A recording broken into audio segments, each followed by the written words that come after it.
Hi, it's Scott. ROCKFILE back with another podcast review for you. Going to talk about the much maligned Alien 3.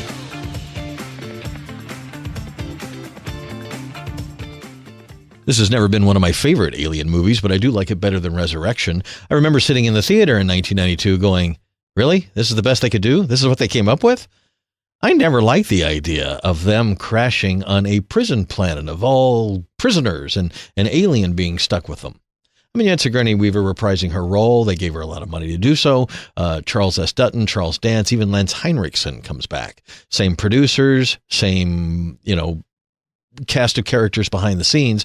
Vincent Ward wrote the screenplay that was radically changed by the time David Fincher directed it. He was originally attached to direct it. Several other directors. Matter of fact, the making of the movie is more exciting than the actual movie. For years, different scripts, different ideas. This was supposed to be kind of a monks in space. It kind of became a prisoners in space kind of thing. Yeah. In retrospect, it's earned some kudos, and even with this new, what they call the assembly cut, which adds almost 30 minutes of extra footage, makes it a better movie, it does.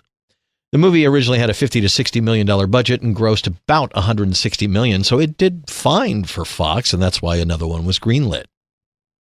Watching it now, I watched the assembly cut. After seeing Alien Romulus and rewatching Alien, I rewatched Aliens the other day on Blu-ray and really enjoyed it, watched the special edition.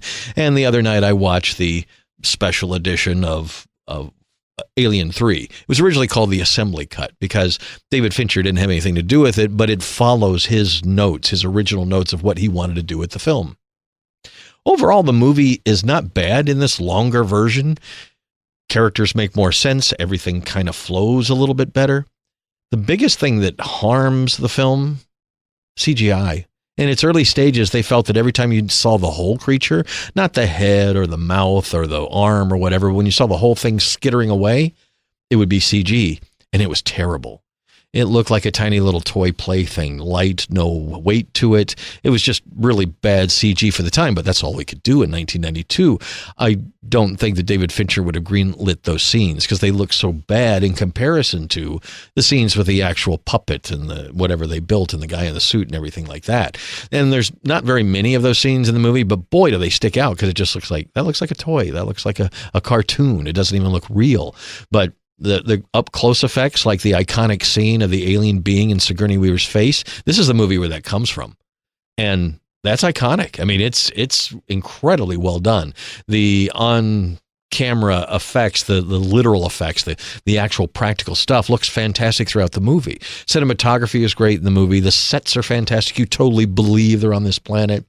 But the assembly cut radically changes part of the beginning on how Sigourney Weaver and the cast get there and how the creature gets loose. And it does change some things later on in the movie as well. I think Charles Dance, by far, is one of the best actors in the film. He just does it. He has a very complicated role. He's the doctor, but he's also a prisoner. And that conflict in his soul, you can see it on his face and behind his eyes as he's getting to know Sigourney Weaver. It really does stand up as a much better movie than it was when it originally came out now with this assembly cut. It's still not perfect, and it's still not what I particularly want in an Alien film. The first one is still my favorite. The second one is a very, very close second, if not even. And then Alien Romulus fits nicely in between. These other two movies, like I'm not going to rewatch Resurrection. The last time I watched it, it was horrific to watch. It's just terrible. But this, not so bad. Watch the assembly cut and tell me what you think. It's about 2.5 hours long, but it's a much better version of this story, whatever this original story was going to be. Will this ever get a 4K release? I imagine all the movies will. We'll probably get some new 4K box set. Now that Alien 1 and 2 are available and Alien Romulus is coming out, why would they not release the other two? Why wouldn't they do a big box set or something?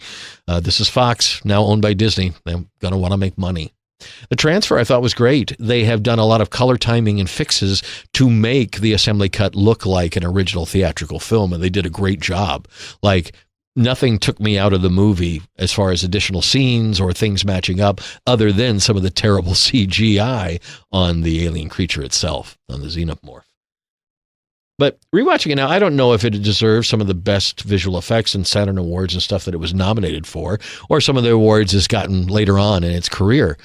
But, as David Fincher's first movie, and considering that he didn't get to make the movie he wanted to make, there's a solid movie in there somewhere, and this is a better version of it. So check out the Assembly Cut, the special edition you will find in the Alien Quadrilogy box set that's been available for years, and it's still pretty solid box set with a ton of extras.